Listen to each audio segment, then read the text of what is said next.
Bonjour les gars, je voulais vous faire la vidéo ce jeudi juste après le CPI puisque demain j'aurai pas trop le temps. Donc vous me direz si la vidéo c'est mieux le jeudi ou le vendredi éventuellement pour vous donner une journée supplémentaire avant le week-end pour la visionner. Mm.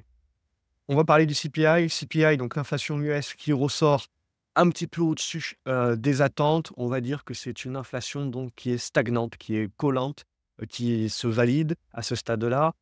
Et on a par contre le chômage, donc les allocations au chômage, on a des inscriptions un petit peu en hausse. Donc un petit peu un truc qui est entre 2. Mais si vous vous rappelez tout ce qu'on se dit depuis plusieurs semaines, c'est normal, on est dans un paquebot économique qui se déplace, assez lentement et donc on va avoir des statistiques comme ça qui, sont à la fois, bonnes, pour l'économie et pas trop bonnes pour la baisse des taux et à la fois mauvaises pour l'économie et bonnes pour la baisse des taux. Mais en gros, c'est ce qu'il faut se dire, hein. La banque centrale, la Fed a baissé les taux de 50 points pour moi, le mois dernier, parce qu'elle a rattrapé son erreur de ne pas avoir baissé dès juillet de 25 points. Mais en gros, on est sur des baisses de 25 points. Je pense qu'on va continuer d'avoir une baisse de 25 points en, novembre et une autre, en décembre. Par contre, pour 2025, la question va rester ouverte parce qu'en fait, il y a 2 camps qui s'opposent. Il y a le camp de dire que l'inflation va continuer de baisser, voire même devenir éventuellement une déflation avec un ralentissement économique qui va s'accélérer, qui va devenir une récession et donc un besoin, de relancer la machine avec du quantitative easing, avec une crise et cetera et à partir de ce moment-là, si vous voulez, de baisser les taux et de revenir à un environnement de taux réels négatifs et de taux très bas comme on a connu ces dernières années. Le deuxième aspect, c'est de se dire: on est potentiellement dans un bad cycle, c'est-à-dire que dorénavant, l'inflation ne baisse pas tant que ça, l'économie ne baisse pas tant que ça, on est dans une espèce de stagflation quelque part et avant d'avoir un bas de cycle et un renouveau notamment des cycliques, et du manufacturier. À partir de ce moment-là, si vous voulez, c'est de se dire que dans un monde qui est très endetté, finalement, l'inflation arrange bien les États puisque ça permet de contrôler un petit peu la charge de la dette et de résorber un petit peu cette dette dans le temps. 2-3 d'inflation, si vous voulez, avec des taux à 2 ou 3, c'est pas si mal que ça. C'est pas si mal que ça pour l'économie également, pour apprendre un petit peu à cette économie qui, pendant 15 ans, a alloué le capital à n'importe quoi, à allouer le capital à quelque chose qui va devoir offrir une rentabilité supérieure à ces 3-4. Pour moi, c'est quelque chose qui serait sain et à partir de ce moment-là, c'est de se dire que en fait, on est dans un équilibre, une normalisation et cette normalisation nous amène à un changement de cycle, qui ne se fait pas du jour au lendemain, qui se fait par système de vagues avant que ça fasse consensus et on l'a vu tout au long de ces derniers mois, que les vagues se sont intensifiées et que ça commence à faire de plus en plus consensus. Donc ça, voilà, ça c'est plus mon scénario actuel si vous voulez. Mais il faut savoir qu'en fait, vous pouvez très bien avoir les 2 scénarios qui se jouent l'un après l'autre, c'est juste savoir lequel arrive en premier. er Donc on en est en plein là. Forcément, si vous voulez, on peut avoir des stats où le ralentissement peut être un petit peu plus fort et le marché peut broyer du noir en se disant: «On va tous mourir, la récession, le truc, le machin et la Fed n'a pas baissé les taux suffisamment et même si elle les baisse maintenant, c'est trop tard» et patati et on est parti, pour un tour de prétexte correctif et cetera. Ou on peut se dire: «Voilà, les banques centrales sont en train de faire leur boulot. Oui, on a des baisses, mais des ralentissements, mais ce sont des normalisations et finalement, garder un petit peu d'inflation maintenant, voire avoir une inflation qui remonte par, finalement, le prix des matières premières et on le voit, c'est essentiellement le logement et la nourriture aujourd'hui qui motivent. Si on a une relance de la Chine avec leur stimulus, il va falloir voir, il va falloir attendre, bien entendu. Mais si on a une relance de la Chine et de l'Asie au sens général, de l'Amérique latine, c'est aussi une relance au niveau des prix des matières premières. Donc tout ça peut amener, si vous voulez, une inflation que j'appelle linéaire et qui peut motiver également le consensus autour d'un rebond du cycle manufacturier et au-delà de cela, d'un rebond de toutes les valeurs, on va dire cyclic value. Donc ça serait plutôt l'idée. Mais entre-temps, on peut très bien jouer à se faire peur sur, «Oh mon Dieu, on va avoir la récession». Mais on voit que cette récession, si elle doit avoir lieu et on parle aux États-Unis, on ne parle pas en Europe, heu c'est essentiellement les stades petit à petit qui doivent se dégrader, mais c'est essentiellement quelque chose qui va surtout avoir un avènement en 2025. Mais comme vous le savez, le marché est une bête qui anticipe, et des fois 6-9 mois à l'avance et quand elle se trompe, elle va corriger violemment dans l'autre sens. Mais en gros, ce que l'on a aujourd'hui, ce n'est rien de plus que ce que le marché nous a démontré déjà cette dernière semaine. C'est-à-dire que vous voyez bien que sur l'obligataire américain, on a d'ores et déjà pris la tangente et on fait remonter les taux. C'est-à-dire qu'on est en train de valider que la banque centrale ne va pas baisser les taux autant que ce que l'on pensait. Donc je pense, si vous voulez, que dans les prochains mois, la banque centrale américaine va baisser les taux comme on pensait, mais c'est en 2025 où il y a le quid. C'est que le marché a potentiellement un petit peu trop anticipé dans ce que la Fed allait baisser ses taux et elle va moins les baisser. Mais est-ce que c'est réellement mauvais pour les actions? Ça ne l'est pas si le ralentissement économique reste du ralentissement, reste de la normalisation et qu'on a, comme je vous ai dit, cette relance du manufacturier, cette relance de par les pays émergents. Pour cela, il va falloir évidemment qu'au niveau de l'obligataire, on ne descende pas en dessous de ce niveau-là non plus. Ça sera important pour la suite parce que là, on endommagerait réellement ce type de scénario-là et ça serait vraiment mauvais pour les actions.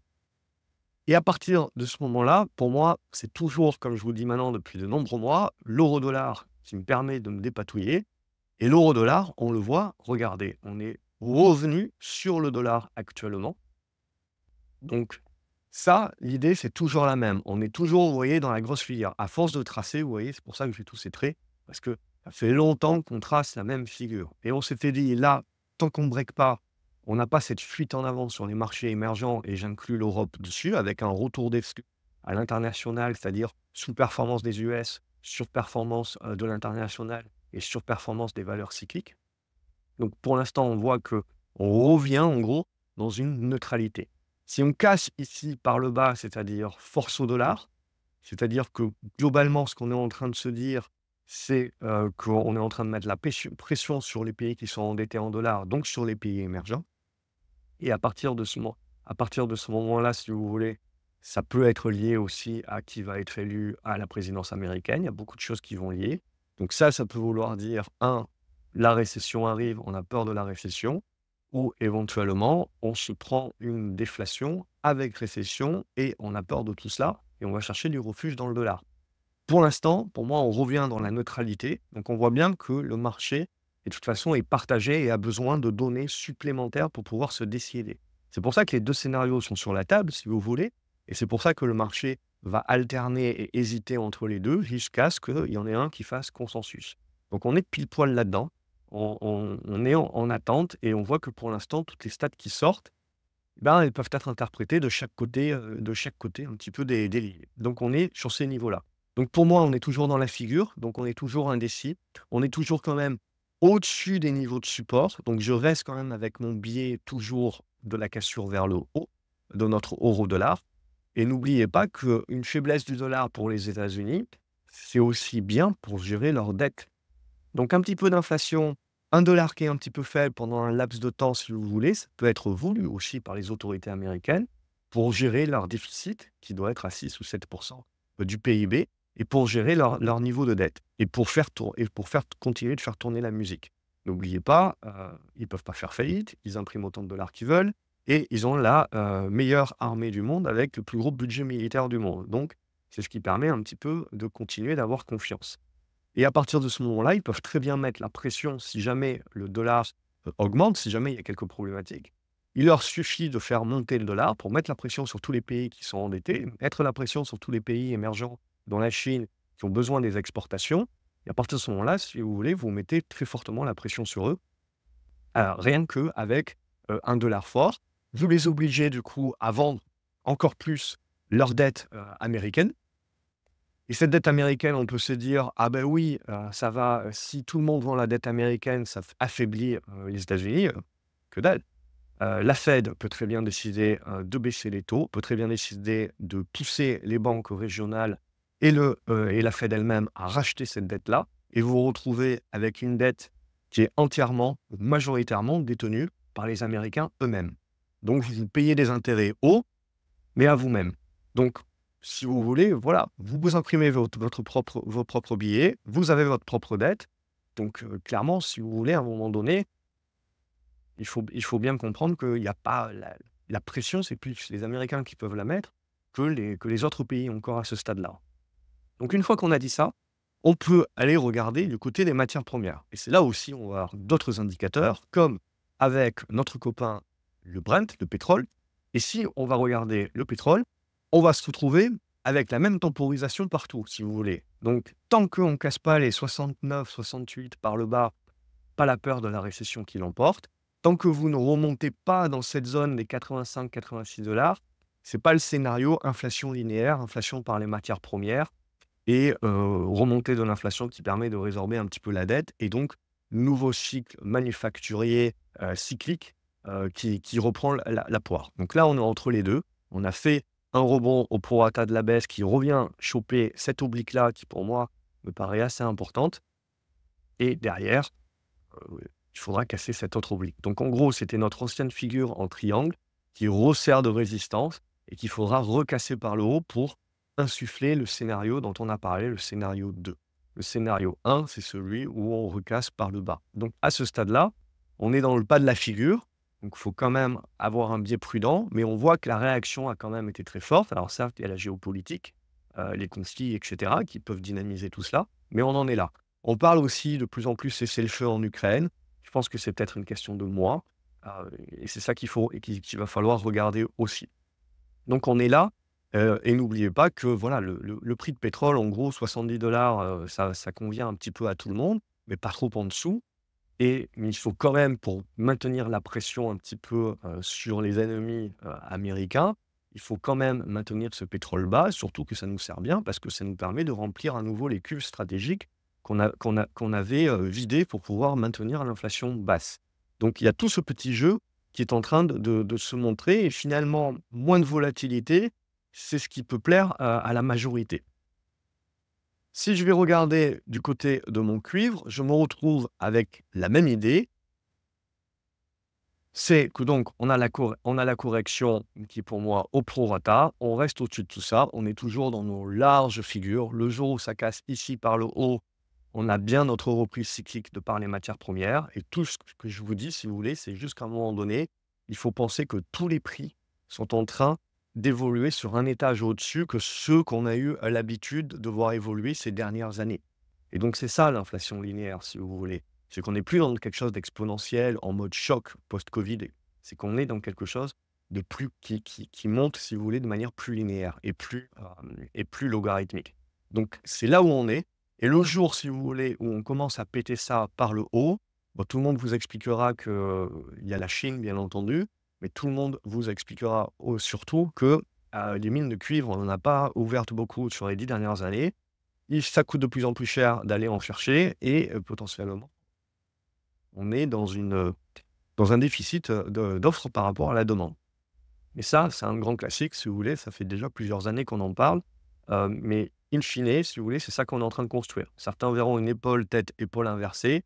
Si le jour où vous briquez par là, pour moi, ça va dans le sens de mon scénario inflation linéaire et surperformance d'actions internationales, commodités, matières premières donc, et tout ce qui va être lié aux pays émergents. Si on va regarder maintenant du côté de notre CAC 40, alors on a eu des bons rebonds avec le luxe, puis évidemment le luxe est retombé un petit peu dans ses travers avec les droits de douane, donc on a un truc qui est un petit peu coincé au milieu de nulle part. On voit que pour moi, on est dans un esprit de faiblesse tant qu'on ne repassera pas cette oblique qu'on avait cassée, qui est recassée par le bas. Donc moi, quand je vois ça, c'est une faiblesse pour moi. Tant qu'on ne va pas repasser au-dessus des 7006, ça va devenir compliqué. 7008, c'est l'autre niveau pour dire qu'on relance la tendance haussière. Donc là, pour moi, on est dans un truc qui est un petit peu compliqué, qui est un petit peu faible. Sous les 7006, je garderai un biais prudent d'un point de vue CAC 40. Si on sort des indices, il y a encore beaucoup de choses qui sont très intéressantes sur des plus petites capes, moyennes, petites capes. Mais si on reste à l'intérieur des indices, on voit qu'on est dans un truc un peu léthargique. Si on commence à casser ici par le bas, cette oblique-là notamment et donc cette zone des 7004 pour arrondir, c'est là où on peut dégrader et accélérer la dégradation et revenir chercher la zone des 7002, qui reste le gros support d'une figure qui est très large. Et donc vous voyez qu'on est dans des figures qui sont très larges et qu'éventuellement, on peut faire beaucoup de zigzags sans vraiment avancer le schmilblick. Donc c'est ça dont on parle, hein, quand on parle de tout investissement en ETF, DCA et compagnie. C'est que ça marche très bien quand vous êtes dans des grosses tendances, bien entendu, mais après, vous pouvez être dans des tendances qui font le yo-yo et qui font pas grand-chose sur des mois, voire des années. Et là-dedans, évidemment, après, tout dépend de l'objectif de chacun, bien entendu, mais à l'intérieur de ça, évidemment, il y a des choses plus intéressantes à faire. Mais après, voilà, chacun le profil, mais c'est juste pour vous dire que il y a beaucoup de choses qui vont marcher à certains moments, mais pas tout le temps. Donc c'est toujours une alternance, toujours des cycles de toute manière. Donc on fait toujours tourner les cycles. C'est toujours pour tout pareil. Donc ici, voilà, pour le CAC 40, je resterai dans un truc qui, pour moi, où vous avez des figures dans les figures. Et à partir de ce moment-là, si vous voulez, tant que vous ne sortez pas des plus petites figures et ensuite des plus grosses, on ne peut pas avoir un avis très tranché sur le moyen terme. Si je vais regarder ce qui se passe sur le Nasdaq, on va retrouver ces très larges figures. On est aux portes de briquet. La stat inflation, là, nous fait ouvrir un petit peu avec un PO à moins 0,5, moins 0,6. Le risque là où on commence à parler de risque, si vous voulez, c'est si on réintègre ici, on retouche là et qu'on s'en sert comme résistance. Là, pour moi, ça commencerait à être des niveaux de faiblesse comme on a aujourd'hui sur le CAC 40. Pour l'instant, c'est haussier. On voit que la stat inflation, ça en touche une sans faire bouger l'autre non plus. Moins 0,5%, c'est pas non plus majeur. On voit que ça reste quand même globalement dans les clous.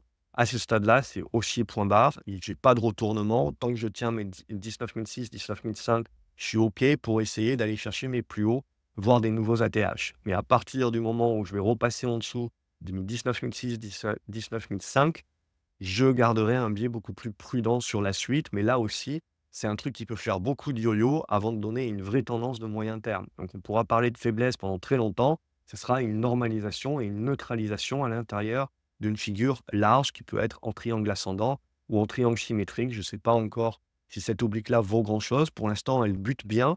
On va ouvrir en dessous encore aujourd'hui. Donc il faudra que le marché valide que cette résistance oblique tient le choc.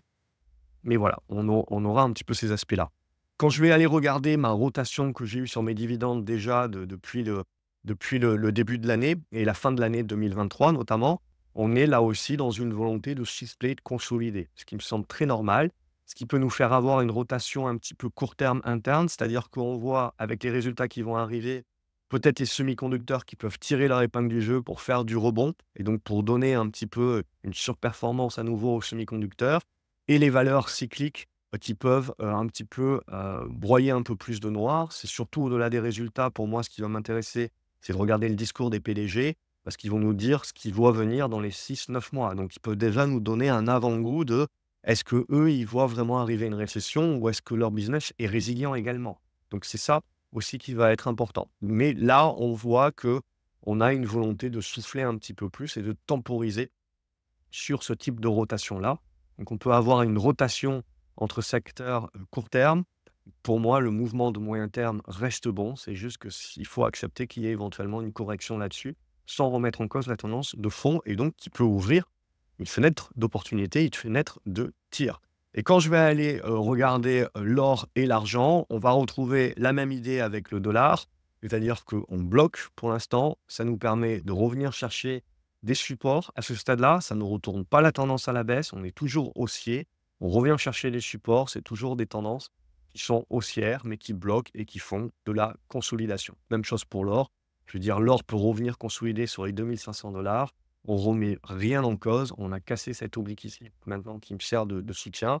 Si on revient en dessous de cette oblique et qu'on s'en sert comme résistance, voilà, là, on rentrerait dans un truc un peu plus larvé, un peu plus construit, un peu plus normalisé, un peu plus neutre. Ça serait vraiment ça qu'il faudrait mettre en place. Mais pour l'instant, c'est de la consolidation suite à l'arrivée des plus hauts, des prises de profit qui ne remettent absolument rien en cause. Et donc, c'est la même chose en euro-dollar. Pour l'instant, je reste dans le gros de ma figure. Donc, j'ai que ça à regarder. À la limite, si je veux simplifier au maximum, je regarde l'euro-dollar. Si ça casse par le bas et que mon dollar devient fort, je sais quel scénario ça va prédire. Si mon dollar devient faible et que mon euro casse par le haut, je sais que c'est le scénario 2 que je vais devoir publiciter. Donc on est typiquement sur ça et je sais que globalement, j'ai besoin de plus de stades, j'ai besoin de plus de temps pour que le marché tranche. Et donc en attendant, le marché fait le yo-yo en fonction des stats, mais il faut éviter de se faire noyer par les mouvements de court terme et garder cette vue longue que j'espère vous apporter de par ces vidéos. Voilà un petit peu pour le résumé macro de la situation pour cette semaine. Comme d'habitude, merci de vous abonner à la chaîne, comme ça vous ne loupez pas les autres vidéos que je publie en cours de semaine. Merci pour tous les commentaires et les retours pour me dire voilà ce qui vous plaît, ce qui vous plaît moins bien. Parce que le but de ces vidéos, c'est que ça vous parle, évidemment, c'est que ce ne soit pas que moi avec mon charabia. Et je vous souhaite un excellent week-end. Merci pour les likes, merci pour les commentaires. N'hésitez pas donc à me dire ce que vous en pensez et qu'est-ce que Et donc du coup, qu'est-ce qu'on continue de faire, ensemble pour, cette fin d'année? Et je vous donne rendez-vous à la seconde partie de la vidéo, la partie analyse action qui sera publiée probablement, vendredi. Salut les graphes.